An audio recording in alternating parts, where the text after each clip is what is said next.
So what if instead of the fact that our mind, the idea that we have that our mind is working against us and suggesting all of these thoughts right after a deeper seeing, or if you even haven't even had a seeing as yet, it doesn't matter in that way. Still, there'll be some thoughts that seem too strong. What if it's not doing that, our mind, to kind of sabotage our awakening? What if it's not on a mission to move us away from reality? What if the exact opposite has been true? What if our mind is helping us to come to live as our real nature? What if every time our mind shows us some thought or idea that we feel is too strong to overcome, to step away from, where we don't feel I have a choice, do I believe this or step away? What if our mind is then really serving us? What if our mind isn't pulling us around and it's actually helping and we haven't seen it that way? And I know if I was listening to these words when I was in that place, my very next statement would probably be, how on earth could my mind ever be helping me when it's bombarding me with things, stories, painful stories, over and over again, like it's out to terrorize me rather than help me? But it really depends on where we're looking from. So if I am a separate person, if I believe myself to be a someone, and the mind is throwing all this stuff at me, I'm going to feel powerless over it. If I've started to realize, though, that I'm not that at all, that I am the source of the mind, I am the infinite power behind the cosmos, then we can look at mind's thought suggestions in a different way. Every time I came up against some thought in my own awakening, some thought that seemed impossible, I'm not a good enough parent, I'm really never going to have enough of what I need, I'm never going to wake up, nobody likes me, and I could tell you the whole sob story of my mind, probably very similar to yours. Every time I came up against one of those, there was this not enough power, this feeling of not enough power to transcend this in that moment. There's not enough power. I don't have enough spiritual power to just watch this thought go by. I'm drawn into it. I've been believing it for 10, 15 minutes or days or weeks before I even realize that that's what's going on. So I started to question, if I am believing myself to have not enough power in that moment, maybe mind is doing this, not in a sentient way, because mind isn't sentient in that way, but maybe it's showing me all the thoughts where I'm living as a separate being, where I don't feel I have enough power, where I feel I am a separate being and powerless over the mind. And that's what all of these thoughts, all of these sub-stories that I had, this pity party that was my seeking at the time, they all had this in common. I just could not overcome them. Again and again and again, they came back. And I'm sure you've got your own versions. We all have. Usually something to do with not being good enough, not being loved or lovable, first and foremost. Not being accepted by others, things like that. So what if in those moments, instead of deciding I didn't have enough power, maybe each time that happened, I was being asked to call forth, to give birth to allow forward more of my original nature in that moment, more of the infinite power that I am. Maybe it's not that I have or don't have power. Maybe it's that I am that power.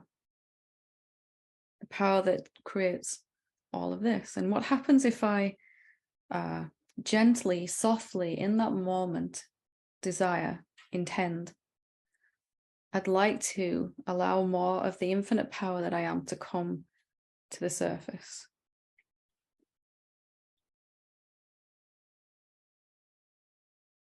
What if each impossible to overcome thought was asking us to elicit, to allow, to draw out more of what's here essentially?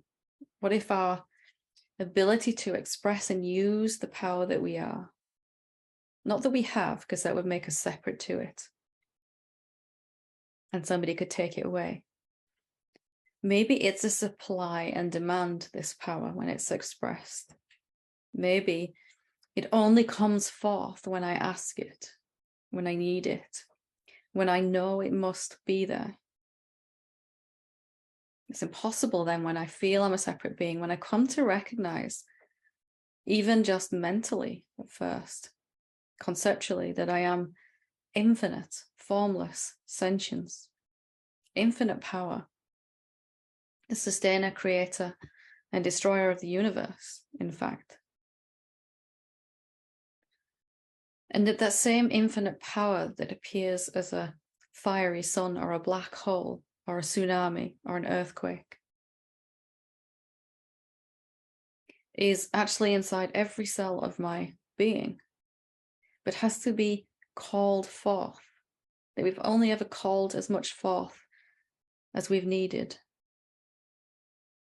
And this impossible thought is only impossible until we simply, very quietly, I'd like to see that I have the strength, the power, the conviction to overcome this, to just step away.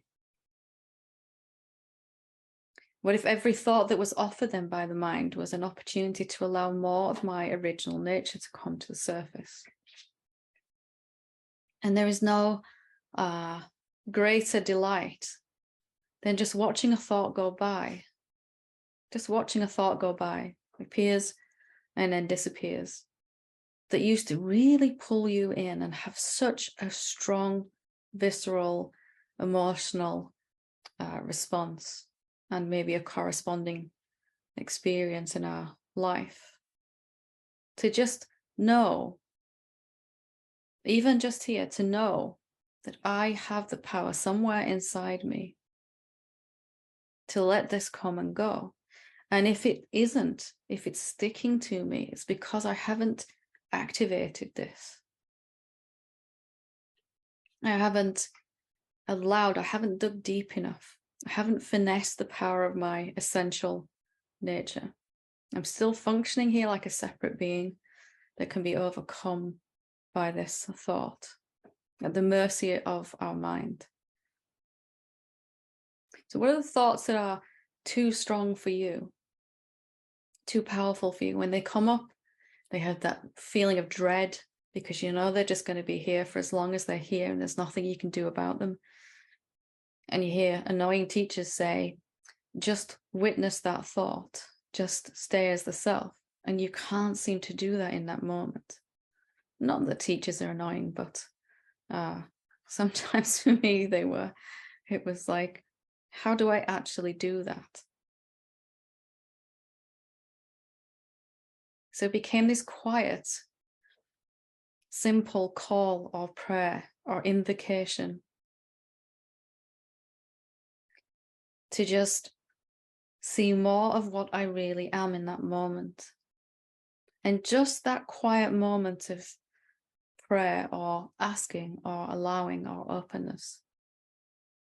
In that, something would shift each and every time.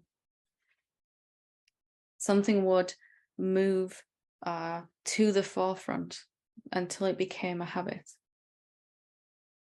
Where I'd seen so many times then that there is no thought that can hypnotize me. When I'm not a person, I'm not anything. I'm not anything that can be transfixed. I don't have a location, I'm everywhere. Whose thoughts am I listening to? In which body? In which head am I listening?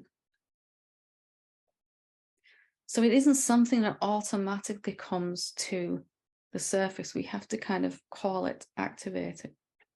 And maybe a sage is just one who has learned to do that habitually. That whenever I feel I don't have enough strength to turn away from anything, because there's nothing wrong with thoughts. They're very functional and helpful. But you know the thoughts I'm talking about, the ones that are just stick to you like glue. And within a very few minutes, you're in this very hellish experience. What if you stopped struggling in that moment and just asked, is there more to me? Is there more power than I've allowed forth? What if my mind then is helping me every single time? If it is our servant then rather than our master. And for me, this was life-changing. Of course, I didn't always remember immediately to ask every time. I got caught in some thoughts. And when the experience became miserable enough, I would remember eventually. But I just got a little quicker at it each time. You don't blame yourself. Can I actually just come to a place softly, gently, just a thought? I'd like to remember who I am in this moment. That space from which all thoughts arise and that none can cling to. Not a idea, a thought-constructed person that's actually like flypaper for thoughts. So maybe each time you get caught in something, it's asking you to allow more, incrementally, moment by moment. And that maybe that's the only way as human beings we tend to allow that to come to the surface. What if each thought was like adding another couple of weights on the thing that you're lifting? Like you're working out, like you're building a muscle, a habit to ask for more to come, not to be given from the outside, but to be allowed from the heart, this infinitely powerful heart that we are, that is our real nature.